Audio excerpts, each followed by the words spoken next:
तो अब हम लोग लगाने वाले हैं क्वेश्चन नंबर 3। कहता है रैखिक युगपत समीकरणों को हल करना है, ग्राफ खींचकर हल करना है। और सबसे पहले जब कभी भी ग्राफी विधि से आ जाता है तो उसके लिए हमको करना होता है, दो काम करना होता है। क्या दो काम है, आप ध्यान से देखिए। जब कभी भी ग्राफी विधि से आ जाएगा तो आपको क्या करना है, दोनों को हल करना है। दोनों को क्या करना है, हल। समझ गए? जैसे जब हल करना होगा ग्राफी विधि से, कौन सी विधि से, तो आप क्या करते हैं, विभिन्न मान रखते हैं और मान ज्ञात करते हैं। हमने क्या किया, या तो आप डायरेक्ट कर सकते हैं, एक बार x 0 रखना है, यहाँ 0 रखिएगा तो क्या आ जाएगा, 5y बराबर 16 और y बराबर आएगा 16/5। ठीक है, अगर y 0 रख दीजिएगा तो 4y बराबर -16, तो y बराबर x बराबर -4। ये बात समझ में नहीं आई तो क्या कर सकते हैं, ऐसे लिख सकते हैं, x बराबर 0 पर 0 रखिए, -5y बराबर 16 आएगा, तो 5y बराबर आएगा 16, तो y बराबर आएगा 5 सही। 16/5 का मतलब 5 सही 3 सही 1/5 आ जाएगा। ठीक है, तो बिंदु क्या हो जाएगा, जब 0 रखा था तो 3 सही 1/5 मिला, एक बिंदु मिल गया। तो ऐसे ही हमको लिखना होता है। अब y बराबर 0 पर क्या कर लेना है, हल कर लेना है। तो जब आप ऊपर वाले समीकरण में क्या करेंगे, y 0 रखेंगे तो यही तो बचेगी समीकरण। तो 4x बराबर -16, x बराबर -4, तो जो बिंदु बनने वाला है वो -4, 0, दो ही काफ़ी है। अब समीकरण 2 से, कौन सी समीकरण, 2 से। अगर ये नहीं समझ में आता है तो आप इससे हल कर लीजिए। x बराबर 0 पर जब आप 0 रखिएगा तो y बराबर कितना मिलेगा, 6। बिंदु क्या होगा, 0, 6। ठीक है, और अब की बार क्या करना है, y 0 पर y 0 रखिएगा तो क्या होगा, 2x बराबर 6, x बराबर 3, बिंदु क्या हो जाएगा, 3, 0। ठीक है, समझ में आया क्या? अब ध्यान से देखिए, अब ग्राफ बनाते हैं। सबसे पहले क्या करना है, एक्स अक्ष वाई अक्ष बना लेना है। और ये देखिए अपना पेन थोड़ा सही नहीं चल पा रहा है तो इसको अच्छे से करते हैं। ये वाई अक्ष हो गया, ये हो गया एक्स अक्ष, ये हो गया एक्स डैश, और ये नीचे वाई डैश। ठीक है, आप ध्यान से देखना। सबसे पहली समीकरण है 0, 3 का जगह ये लिखा 1, ये 2, 3, 4, 5, और यहाँ पर हमने ले लिया एक और ले लिया 6, इधर ले लिया 1, 2, 3, 4, 5, 6, -1, -2, -3, -4, -5। देखिए क्या होगा, आप स्केल से नाप के बनाइए तो आपका फिगर सही बनेगा, नहीं तो भाई मेरे फिगर से थोड़ा सा डिसमैच भी हो सकता है। ठीक है ना, चलिए सबसे पहले क्या है, 0, 3 सही, तो ये 3 सही 1/5, ये लगभग 0, 3 सही 1/5। इतना समझ आ गया, कोई दिक्कत नहीं। दूसरा बिंदु -4, 0, ये रहा -4, 0। तो इनको मिलाते हुए एक रेखा खींचना है। बात समझ में आ रही है? तो सबसे पहले क्या करना है, इनको मिलाते हुए एक रेखा खींचना है। ये हमने एक रेखा खींच दी। अब आगे बढ़ते हैं। दूसरी समीकरण है 0, 6, ये रहा 0, 6 और 3, 0, 3, 0 यहाँ पे होने वाला है। तो इससे ये आपने किया इसे, अब ये कहीं पे काटेगा, ये एक त्रिभुज बन गया। ठीक, अब इसमें क्वेश्चन पढ़ते हैं। कहता है एक्स अक्ष से बने त्रिभुज के शीर्षों के निर्देशांक ज्ञात करना है। ये एक्स अक्ष है, इसके शीर्ष जो बनेंगे वही तो ज्ञात करना है। ठीक है ना, ये आपको ज्ञात करना। ये वाई अक्ष पे हो गया, ये एक्स अक्ष पे हो गया। नहीं समझ में आया, कोई दिक्कत नहीं है भाई, बताइए। देखिए ध्यान से, क्या होगा, इसमें शीर्ष बताना है। तो ये जब एक्स अक्ष से ये बना हुआ है, वाई अक्ष पे भी है, एक्स अक्ष पे भी है, और सॉरी ये एक्स अक्ष पे है। ठीक है, अब इसका कटान बिंदु नहीं पता है तो कटान बिंदु कैसे जानेंगे। ये लगभग 2 पे काट रहा है और ये 4 के समथिंग है, तो कटान बिंदु ज्ञात करने के लिए आपको हल करना पड़ेगा। ये मैंने समीकरण लिखी 4x - 5y बराबर -16, और इधर लिखी 2x + y बराबर 6। हम इसमें क्या कर लेते हैं, 2 से गुणा कर लेते हैं, 2 दूनी 4, 2 और ये हो जाएगा 12। ठीक है, तो माइनस माइनस माइनस, ये घटेगा, -7y होगा, और ये हो जाएगा 28, माइनस का y बराबर 4 आ जाएगा, 4 पे काटेगा लगभग। ठीक है, ये 4 हो गया, y का मान तो 4 हो गया, यहाँ 4 रख दीजिए, यहाँ पे 20। ठीक है ना, और 20 उधर जाएगा प्लस का, 20 में से 16 जाएगा 4, x बराबर 1 मिलेगा। ठीक है, एक पे काटेगा ये थोड़ा सा, तो 1,4 आ जाएंगे इसके निर्देशांक। समीकरण 1 से x बराबर 1, तो प्रतिच्छेद बिंदु आ गया 1,4, तो ये x अक्ष पर घिरा हुआ क्षेत्रफल बनेगा। इसको ए बी सी बना लेते हैं। ठीक है ना, समझ में आई बात। देखिए हमने प्रतिच्छेद बिंदु निकालना है। सबसे पहले दोनों को हल करना है, x0 y0 रख के, और फिर एक रेखाओं को मिलाना है और इसका एक प्रतिच्छेद बिंदु बनाना है। तो त्रिभुज ए बी सी का के शीर्ष के निर्देशांक, शीर्ष के निर्देशांक क्या होगा, एक होगा -4,0, एक होगा 3,0, और ये एक हो जाएगा 1,4। ठीक है, ये वाई अक्ष पे टच कर रहा था, ये एक्स अक्ष दोनों, ये पूरा एक्स अक्ष पे ही है, तो यही आपका आंसर हो जाने वाला है। ठीक है, चलिए अब आगे देखते हैं। अथवा क्वेश्चन अथवा है, 2 अंकों का योग 8 है, उनके व्युत्क्रमों का योग 8/15, संख्याएं ज्ञात करो। माना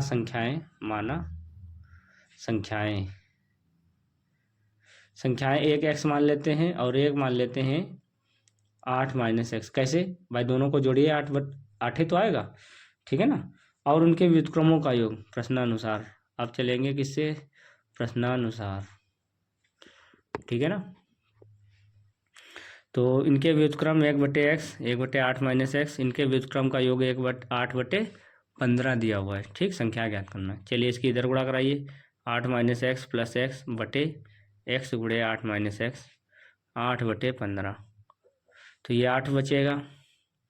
ठीक है, और ये 8 उधर गुणा करा देते हैं, 8 गुणा x² सॉरी -x² + 8x, या 8x - x यही तो बचेगा, और 15 इधर गुणा करा देते हैं, 8 से 8 खत्म, तो क्या आएगा -x² + 8x।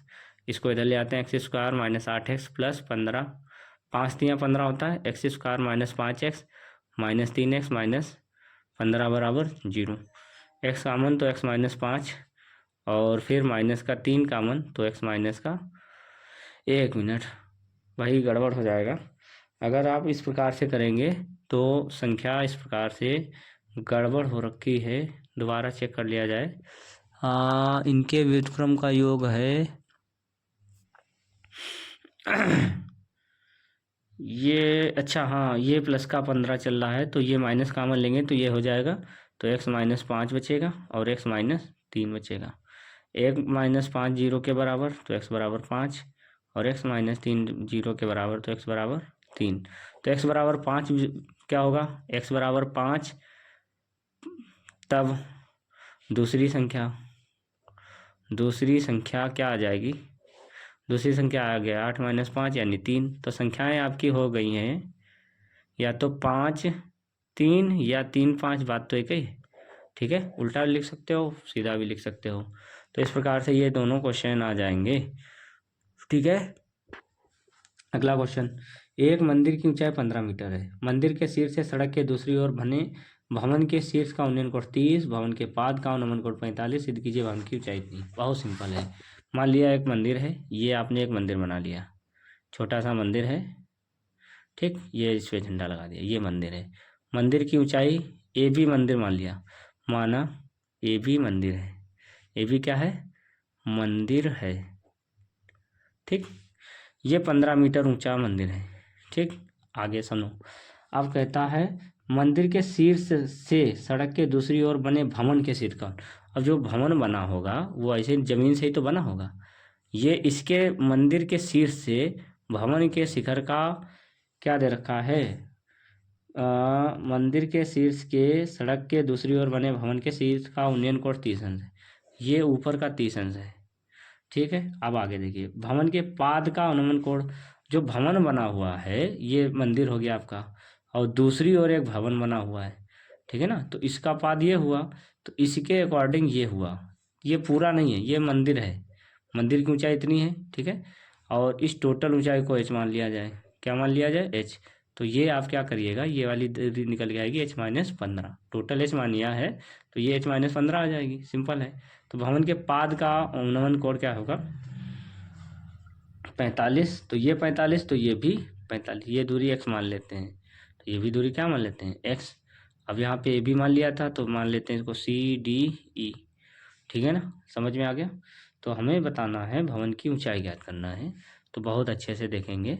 सबसे पहले त्रिभुज DAC में tan 45, तो क्या आएगा, लंब बटे आधार x बराबर 15। क्यों, tan 45 का मान 1 होता है।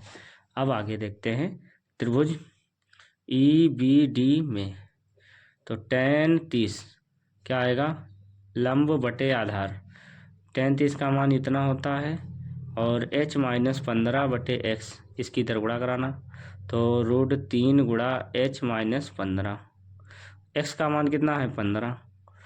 समझ में आ रहा है, कोई दिक्कत नहीं है। तो ये आपका आएगा h√3 माइनस का 15√3।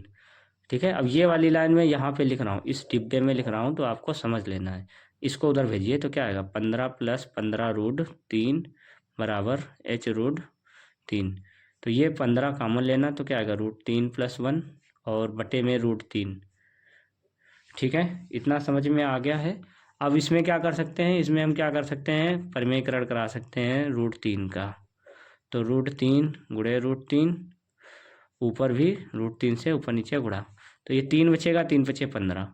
समझ में आ रहा है, कोई दिक्कत नहीं। और 3 की अंदर गुणा कराई गई, तो क्या आएगा कैसे दे रखा, 5 बाहर, 3 + √3, और यही इसकी मंदिर की मतलब भवन की ऊंचाई आ जाएगी। समझ में आई बात। क्यों, ऐसा समझो, ये जो पूरा भवन है दूसरी ओर है, तो ये तो साइड इतनी ही रहने वाली है, भवन के पाद का ये इतना कोण माना जाएगा। ठीक है ना, समझ में आई बात, कोई दिक्कत नहीं है। ओके, तो इस प्रकार से इसका आंसर इतना आ जाएगा।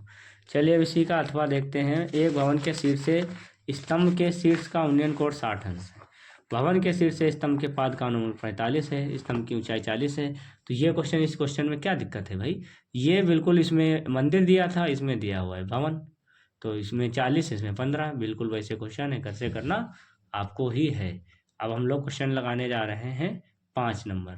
ठीक है, चौथा आपका हो गया, पांचवा देखिए, कहता है सिद्ध कीजिए tan theta plus sec theta minus 1 बटे tan theta minus sec theta plus 1 बराबर 1 + sin थीटा बटे cos थीटा। ये सिद्ध करना है, तो हम क्या करने जा रहे हैं, LHS से लगाने जा रहे हैं। tan theta plus sec theta minus 1 बटे में tan theta minus sec theta plus 1। देखिए ये ऐसा क्वेश्चन है, चाहो तो आप tan sec में ही कर सकते हो, साइन कास में खोल दो, तो साइन कास से भी हम लगा सकते हैं, साइन बटे कास, इसको लिखेंगे बटे कास माइनस 1, और नीचे लिखेंगे साइन थीटा बटे कास थीटा माइनस 1 बटे कास थीटा प्लस 1। ठीक है ना, इतनी बात समझ में आ गई है, कोई समस्या नहीं है ना।